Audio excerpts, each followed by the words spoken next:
ये आदमी गाड़ी चलाते समय सनग्लास पहन रहा था। उसने सड़क पर लगभग 2 गायों को टक्कर मार दी। उस समय की जल्दी में उसने गाड़ी को झटका दिया। स्टीयरिंग व्हील उसने सड़क के किनारे गार्डराइल को तोड़ दिया। वह कार के बगल में चरागाह में बह गया, लेकिन जैक को एहसास नहीं हुआ कि गायों ने उसकी जान बचाई थी। जैक ने मदद के लिए चारों ओर देखा और देखा कि पेड़ों में कौवे अजीब तरह से उड़ गए थे। एक हवा का झोंका शहर से होकर गुजरा, फिर जमीन हिलने लगी। अचानक आसमान से कुछ अजीब गिरा। एक गाय पल भर में 2 टुकड़ों में बंट गई। जैक ने जो देखा उससे वह हैरान था। वह धीरे धीरे गाय के पास चला गया, उत्सुक। उन्होंने अलग हुई गाय को छुआ। उन्हें एहसास नहीं हुआ कि गाय ने रहस्यमय तरीके से उन्हें बिजली का झटका दे दिया था और उनके हाथ खून से लथपथ हो गए थे। जैक ने जमीन में दरारों का पीछा किया और महसूस किया कि बगल का घर भी आधा कट चुका था। जैक ने अपना हाथ उठाया और सामने को छुआ। आश्चर्यजनक रूप से उनके सामने एक पारदर्शी अवरोध उभरा। उस पर एक चमकीला लाल हथेली का निशान था और उसमें एक कमजोर स्थिर बिजली भी थी। इस समय टॉम ने आवाज सुनी और बाहर आया। जैक से स्थिति के बारे में पूछा। अचानक एक के बाद एक कौवे गिर पड़े और उनकी गर्दन टूट गई और फिर एक विमान हवा में से उड़ गया। एक त्वरित विस्फोट हुआ। विमान का मलबा गिर गया। जैक चिल्लाया। वह उठा और टॉम को बचाने के लिए उसे धक्का दिया। शहर के लोगों ने आकाश में विमान को विस्फोट होते देखा। उन्हें अंततः समझ आया कि वे कांच के घेरे में फंसे हुए थे।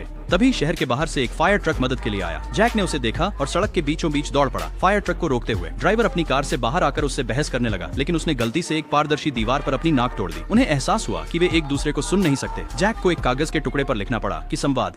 उसने फायरमैन को सरकार से क्षेत्र को घेरने के लिए कहने को कहा। जल्द ही बड़ी संख्या में पत्रकार कहानी को कवर करने लगे। सेना उन्होंने जल्दी से क्षेत्र को सील कर दिया। अदृश्य दीवार एक विशाल शीशे के बाड़े की तरह थी, जो उन्हें एक जगह पर रोक देती थी, बाहरी दुनिया से हर संपर्क काट देती थी। सौभाग्य से कस्बे के लोगों के पास अपनी खुद की जनरेटर और स्वतंत्र रेडियो स्टेशन थे। अनावश्यक हताहतों को कम करने के लिए उन्होंने तुरंत सभी को रेडियो के माध्यम से सूचित किया कि कोई भी कस्बा नहीं छोड़ सकता। अगर वे गाड़ी चला रहे थे तो उन्हें तुरंत रुकना होगा। लेकिन ये 3 लोगों का परिवार जो जा रहा था, यात्रा पर थे, नहीं सुना। उन्होंने सोचा कि यह सिर्फ एक आतंकवादी अभ्यास है। अचानक उनके सामने एक ट्रक एक पारदर्शी दीवार से टकरा गया। डरी हुई परिवार ने ब्रेक पर जोर से पैर मारा। सौभाग्य से ट्रक पारदर्शी दीवार से टकराने से ठीक पहले रुक गया, लेकिन ट्रक की दीवार से टकराने से पहले चालक ने अचानक ब्रेक मारा और ट्रक रुक गया। उनके पीछे उनकी बेटी अचानक जमीन पर गिर गई। मुंह से झाग निकलने लगा। वह अजीब बातें कहे जा रही थी। दोनों माएं नहीं समझ पा रही थी कि उनकी बेटी क्या कहना चाह रही थी, इसलिए वे अपनी बेटी को अस्पताल ले गईं। अस्पताल पहले से ही भीड़ से भरा हुआ था। वहाँ पारदर्शी दीवार से घायल हुए मरीजों से भरा हुआ था। जल्द ही वहाँ सेना पहुँच गई। उन्होंने तुरंत एक घेरा बनाया और पारदर्शी दीवार की जाँच शुरू कर दी।